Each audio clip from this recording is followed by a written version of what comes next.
Olá Taubaté, boa tarde, você se conecta aqui na nossa programação. Hoje é quarta-feira, 18 de setembro de 2024 e você confere comigo a partir de agora os destaques da edição desta tarde.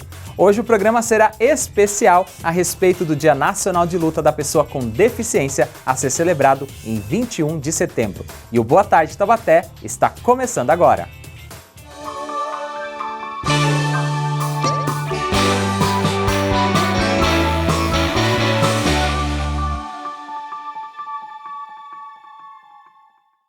No ar mais um Boa Tarde Taubaté nesta quarta-feira, dia 18 de setembro. No próximo sábado, dia 21 de setembro, celebra-se o Dia Nacional de Luta da Pessoa com Deficiência. A população com deficiência no Brasil foi estimada em 18,6 milhões de pessoas de 2 anos ou mais, o que corresponde a quase 9% da população dessa faixa etária. O indicativo faz parte da Pesquisa Nacional por Amostra de Domicílios, a PNAD, e também Pessoas com Deficiência 2022, lançada em Brasília pela Secretaria Nacional dos Direitos da Pessoa com Deficiência, do Ministério dos Direitos Humanos e da Cidadania e também do Instituto Brasileiro de Geografia e Estatística, o IBGE. A data foi oficializada somente em 14 de julho de 2005, através da Lei Federal número 11.133, e é fruto de ação do Conselho Nacional dos Direitos da Pessoa com Deficiência. O dia foi escolhido pela proximidade com a primavera e o Dia da Árvore, numa representação do nascimento das reivindicações de cidadania e participação plena em igualdade de condições. Aguinaldo Dátula, ex-presidente do Conselho Municipal da Pessoa com Deficiência, foi entrevistado no Boletim Câmara e relatou os desafios para acessar os serviços públicos na cidade de Taubaté. Vamos ver? Roda VT. Quais são as dificuldades para uma pessoa com deficiência para acessar os serviços públicos aqui em Taubaté? Então, quando a gente fala em acessibilidade, e aí o telespectador, para quem está nos assistindo, precisa ter uma atenção bem interessante, que é no sentido seguinte: a gente pensa na rampa. E quando a gente fala em acessibilidade, é bem mais amplo que isso, né? Seja para trabalhar, seja para utilizar esse serviço público. Então, a Lei Brasileira de Inclusão, por exemplo, lá no artigo 4, no artigo 3º, item 4, ela dá 6 tipos de barreira, classifica, né? Que é arquitetônica, urbanística, comunicação, informação, nos transportes, atitudinal e na tecnologia. Então, cada tipo de barreira, ele vai interferir em um tipo de deficiência. Por exemplo, no meu caso, que sou uma pessoa cega, a arquitetônica, que é, nesse caso de subir escada, degrau, eu não vou ter o menor problema, eu vou conseguir. Por outro lado, uma barreira na comunicação e informação, dependendo do tipo de comunicação que é feito, a pessoa cega ou a pessoa surda, ela terá dificuldade em receber essa informação.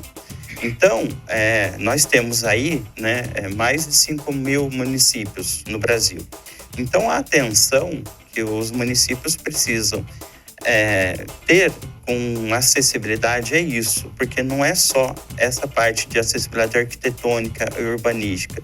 São esses 6 tipos de barreira que, se elas não forem atendidas, no sentido de tirá-las, porque um dos conceitos da Lei Brasileira de Inclusão é isso, junto com a Convenção Internacional da Pessoa com Deficiência. A barreira existe porque historicamente foi posto pela sociedade, e aí a sociedade, junto com a pessoa com deficiência, tem agora o objetivo de eliminá-la. Então, por que se torna complexo? Porque são 6 tipos de barreira, cada deficiência exige uma atenção, exige ações específicas para retirar essa barreira. Então, é bem complexo. Mas se for feito, vai ser bem interessante para o processo de inclusão. Dentro da sua experiência pessoal, o senhor já teve dificuldade de acesso a algum serviço público? Sim, hoje, sites, por exemplo, a gente vai acessar o site antes do decreto 5296 de 2004, era difícil acessar os sites, Hoje eu acesso muito site de legislação por ser estudante de direito. Isso melhorou bastante, Uma das barreiras, que é a tecnologia, ela ajuda muito, Até eu utilizo da tecnologia computador, celular e tudo. Mas por que Eu uso, porque essa barreira foi tirada através de tecnologias assistivas, que são programas específicos para pessoas com deficiência que vai dar acessibilidade para a pessoa com deficiência utilizar a tecnologia. Se essa tecnologia ela não tem acessibilidade, então ela acaba sendo um ato de exclusão e não de inclusão, e afasta a pessoa com deficiência de toda essa comunicação e informação que acontece no dia a dia, que é muito rápido hoje, né? E o que mais o senhor pode deixar aí de sugestão para que a gente possa melhorar o debate sobre esse tema em específico, né? Porque como a gente falou aqui, já não se limita mais ao físico. Aliás, a sociedade tem mudado muito, né? A gente acessa a maioria dos serviços aí pela internet, pelo computador, celular. Então, de que forma a gente pode ampliar esse debate, melhorar isso daí? Então, a tecnologia está presente na nossa vida, que nem você mesmo acabou de mencionar. Como que é essa comunicação e informação? Como que está chegando isso para o público? Está atendendo? Está acessível? Né? É muita imagem?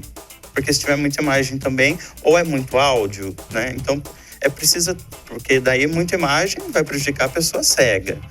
Muito áudio vai prejudicar a pessoa surda. Então, precisa ter essa atenção. Agora, a gente mencionou aqui, né? Eu mencionei os 6 tipos de barreira: arquitetônica, urbanística, comunicação e informação, nos transportes, na tecnologia e atitudinal. Eu considero o primordial a eliminação da barreira atitudinal. O que é a barreira atitudinal? É o comportamento da sociedade diante do processo de inclusão da pessoa com deficiência. Então, é a atitude do cidadão diante do processo de inclusão da pessoa com deficiência. Se a gente não tiver a eliminação da barreira atitudinal, a gente não consegue eliminar as outras barreiras, porque a pessoa com deficiência sozinha, ela não vai conseguir fazer, né, eliminar as barreiras. Mas a sociedade sozinha também não, porque essa barreira mal tirada, ela vai mais prejudicar a pessoa com deficiência do que ajudar. Então, quando a gente fala de eliminação de barreiras, tem que ser um processo junto, pessoa com deficiência e sociedade, entende? Então, eu considero a principal barreira a atitudinal, que daí, se a gente conseguir eliminar, a gente vai eliminar as outras, e só acontece uma eliminação de barreira atitudinal se tiver pessoas com deficiência junto com a sociedade.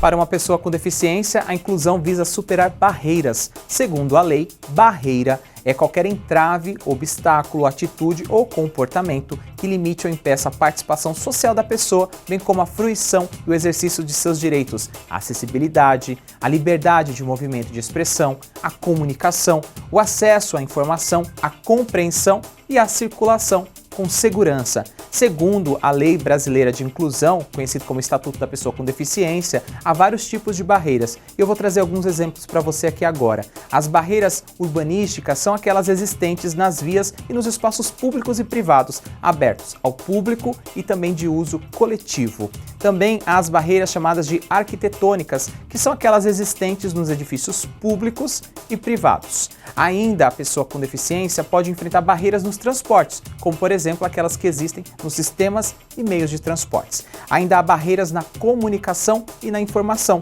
Qualquer entrave, obstáculo, atitude ou comportamento que dificulte ou impossibilite a expressão ou recebimento de mensagens e de informações por intermédio de um sistema de comunicação e de tecnologia da informação. E ainda há um outro tipo de barreira, essa é muito mais ampla e atinge todas as camadas sociais, que são as barreiras atitudinais, ou seja, são atitudes ou comportamentos que impeçam ou prejudiquem a participação social da pessoa com deficiência em igualdade de condições e em oportunidades com as demais pessoas. E ainda há um outro tipo de barreiras relacionadas à pessoa com deficiência, melhor dizendo, que são as barreiras tecnológicas, aquelas que dificultam ou impedem o acesso da pessoa com deficiência às tecnologias. Paola Dino, presidente da ASTAL, que é a Associação dos Surdos de Taubaté, participou do programa Espaço Comunitário e destacou para a gente as dificuldades de comunicação. Vamos ver? Roda VT!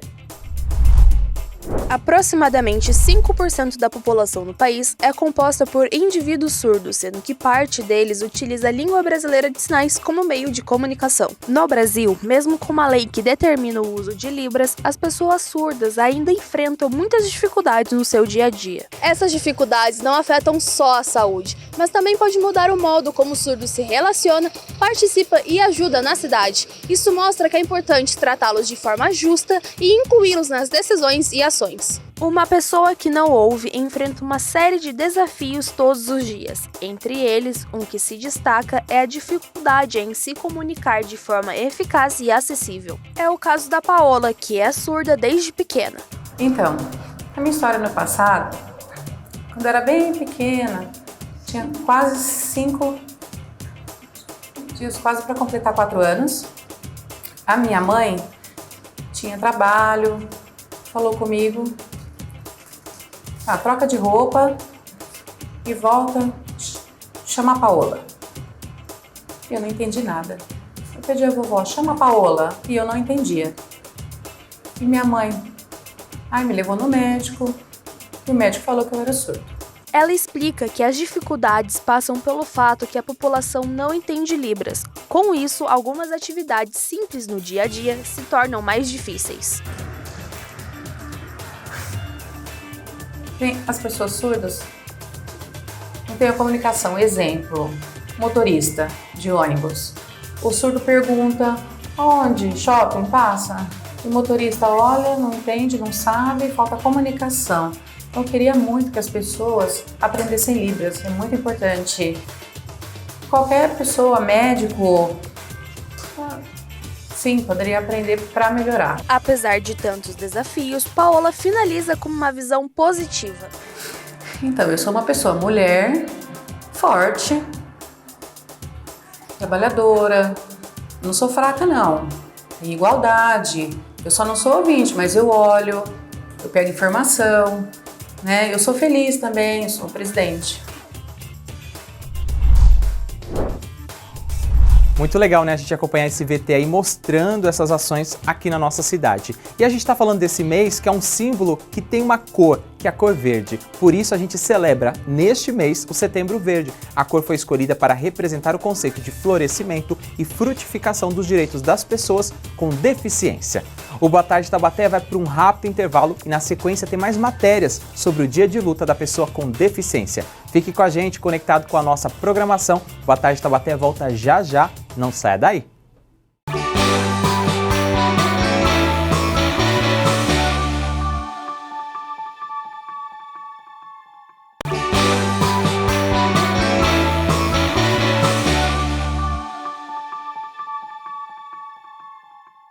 Estamos de volta com Boa Tarde Taubaté especial, hoje falando sobre o Dia Nacional de Luta da Pessoa com Deficiência. E agora a gente vai falar sobre a pessoa com TEA, que é transtorno do espectro autista, que é considerado também uma pessoa com deficiência PCD para fins legais. Esta denominação ela existe desde 2012, quando foi promulgada a Lei 12.764 do ano de 2012. Vanessa Silva, presidente da Associação Mundo Autístico, participou do espaço comunitário aqui na TV Câmara e contou sobre a história da entidade. Vamos ver? Roda VT! Como foi então, logo de cara, como foi criar a AMA? Ela foi criada em 2015, né? Já tem aí um bom tempinho de estrada. Conta pra gente desde o começo. O que fez você parar e pensar, não, eu acho que Taubaté precisa do AMA. Na verdade, eu sou mãe atípica também. Eu tenho um filho de 11 anos e uma filha de 3 anos com diagnóstico. Mas tudo começou pelo meu filho. Quando eu tive o diagnóstico dele, a gente tinha muito... a gente não sabia nada. Não era se falado ainda sobre autismo. Então eu comecei a procurar, a gente tinha começado, naquela época, tinha começado o WhatsApp, o Face ainda tava. Comecei a procurar outras mães também. E aí a gente começou a fazer grupos, fazer piqueniques, foi se encontrando até que a gente viu a necessidade de montar uma associação para a gente poder lutar pelos direitos dos nossos filhos e até para a gente se fortalecer entre a gente mesmo. Começou então como um grupo de amigos mesmo. Começou um grupo de mães e ali foi indo e até que hoje a gente tem mais de 300 famílias. 300 famílias. E como é o dia a dia, então, dessa associação? Bem corrida. Bem corrida. A gente tem vários projetos, né? Porque a gente não trabalha só com os autistas. A gente trabalha também com as famílias. Então a gente preza muito por isso. A gente começa sempre pela base, né? Que são as famílias, para depois a gente ir pro autista. E neste mesmo programa, Elaine Cristina, mãe atípica, deu seu relato também. E ela contou pra gente como descobriu o TEA na família. Vamos ver? Roda VT. Segundo dados do Centro de Controle de Doenças e Prevenção dos Estados Unidos, o CDC, 1 a cada 36 crianças está no espectro autista. O termo espectro indica que existem vários tipos de sintomas possíveis e de comprometimentos diferentes no desenvolvimento neurológico da criança, o que dificulta o diagnóstico. A falta de informação também é um obstáculo para as famílias que se deparam com essa notícia. Elaine Cristina Lima, mãe do Enzo Miguel, confessa que foi pega totalmente de surpresa quando recebeu a notícia do médico do filho. Ali, no primeiro momento, quando o médico falou para mim, olha, com todas, né, as pontuações aqui, ele tem autismo, né? E aí a gente estava tendo vários problemas, então eu achei assim, nossa, vai dar um remedinho para ele e vai curar, né?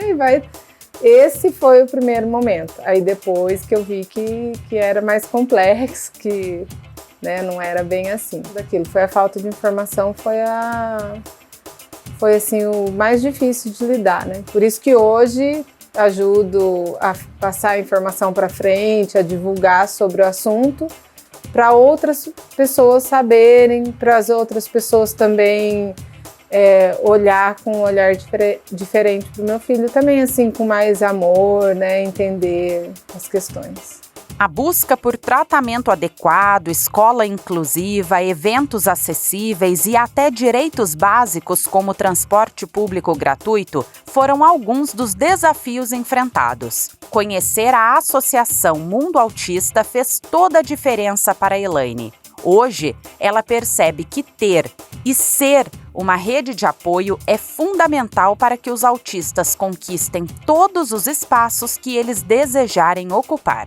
Eu acho que quanto mais as pessoas ouvirem falar sobre isso, que não é frescura, é uma dificuldade neurológica que eles têm de processar a informação, de processar todo o estímulo que tem ali, visual, auditivo, mas que eles também gostam de estar ali naquele ambiente, né? E ele é capaz de fazer muitas coisas apesar de ter o autismo, de ter outras comorbidades junto com o autismo, e eu acho que deveria ser assim, para que todas as pessoas tenham informação e compreenda que todas as pessoas, as que têm transtorno, as pessoas deficientes, todas têm o seu valor e conseguem estar inserida na sociedade, desde que a sociedade esteja aberta para isso, né? E ela garante, a sociedade também tem muito a aprender com as pessoas que estão no espectro autista. Eu aprendi a ter mais paciência, eu aprendi a ter bem mais paciência, aprendi que as coisas não são iguais para todo mundo, né? Porque o mundo que a gente vive, a tendência é que todo mundo faz que a gente seja ali uma regra, todo mundo igual, todo mundo tem que fazer aquela regra igual. E tem que ser desse jeito, e não tem que ser, porque as pessoas aprendem de outra forma, né? E eu aprendi que com ele tem que ser mais devagar, tem que ser mais no tempo dele, que também dá certo para todo mundo. E o Brasil fechou a sua participação nas Paralimpíadas de Paris com a melhor campanha da história. Foram 25 ouros, 26 pratas e 38 medalhas de bronze, totalizando 89 medalhas. E entre essas conquistas, a gente tem uma daqui da cidade de Taubaté. André Rocha conquistou a sua primeira medalha. O paratleta esteve no programa Conexão Popular e falou sobre a luta diária da pessoa com deficiência. Vamos ver? Roda VT. Não foi fácil. essa luta para chegar onde nós chegamos. O Brasil vem muito forte, Tem muitos atletas ali em primeiro, segundo, terceiro no ranking mundial. O Brasil vem fazendo um trabalho espetacular. É o único país no mundo que tem esse trabalho efetivo com a criançada, esse trabalho dentro das escolas. E que nós temos essa oportunidade de ter em Taubaté, né? Uma extensão do Comitê Paralímpico. Então eu acho que a gente tem tudo para ficar ali, pelo menos entre as 5 maiores potências do mundo. As expectativas nossas aqui do Vale para Taubaté são muito boas, né? Nós temos um treinador excelente, que é o Diego, nós temos o Alessandro, que também já tem uma bagagem muito grande e com certeza vai trazer a medalha para o Brasil. A Edneuza também, que já é uma atleta já muito experiente, eu tenho certeza que ela vai lutar para trazer essa medalha para o Brasil. E eu acho que isso tudo fortalece muito esse movimento paralímpico, fortalece muito, acho que dá uma visibilidade muito boa para que outras pessoas se inspirem, né? E possam também estar iniciando no esporte. Então, a gente fala da medalha em si, mas o que envolve tudo isso é muito maior do que um metal, né? O trabalhar para uma pessoa, o trabalhar para o seio familiar dessa pessoa, o trabalhar disso dentro de uma cidade, dentro de uma secretaria que tem esse olhar. Então, assim, é muito grandioso isso. Então, eu acho que as expectativas são muito boas e que cada vez mais o esporte paralímpico possa crescer, fomentar aí dentro do nosso país e realmente fazer com que o Brasil cada vez mais fique mais forte, né? Mais do que a potência que já é. E falando em inclusão, Taubaté também conta com playgrounds inclusivos. O playground central da Praça Santa Terezinha conta com 5 brinquedos, incluindo gira-gira, gangorra e balanços acessíveis. O chão do parquinho recebeu uma nova pintura colorida com sinalizações adequadas que harmonizam com os brinquedos, tornando o ambiente mais atraente e lúdico para as crianças. Além disso, 4 brinquedos de madeira já existentes no local foram substituídos por novos, garantindo mais conforto e segurança para todas as crianças. A aquisição desses brinquedos acessíveis foi viabilizada através de recursos provenientes de emendas parlamentares e a instalação foi realizada pelas equipes de manutenção das praças e equipamentos urbanos da Secretaria de Serviços Públicos de Taubaté. Tá aí também uma boa iniciativa, né, que ajuda a população que tem algum tipo de deficiência, e a gente não lembra só dos adultos, também existe uma população infantil, idosos, uma população bem significativa. Espero então que este programa de hoje tenha ajudado você a refletir sobre esta causa importante e que a gente possa levar esse dia por todos os nossos 365 dias do ano, que a gente consiga fazer esta luta, esta bandeira e esta causa se torne nobre em todos os tipos de política, sejam públicas e também através de associações e empresas particulares. O Boa Tarde Taubaté de hoje fica por aqui, mas eu quero deixar um recado para você, porque amanhã, às 2 horas da tarde, a gente volta aqui na programação da TV Câmara Taubaté, também com mais um programa especial. Eu vou mostrar para você os bastidores do debate e como está o clima aqui, o pessoal está se preparando para este momento tão importante da nossa democracia. E além disso, amanhã tem a estreia do nosso 4º episódio do programa Fora da Caixa. Para você, uma ótima tarde, até amanhã, continue conectado aqui com a nossa programação e não se esqueça, na sexta-feira, dia 20, ao vivo, eu estarei no especial Eleições 2024 com a Ana Laura, das 2 até as 4 horas da tarde. Muito obrigado pelo carinho da sua audiência e até amanhã!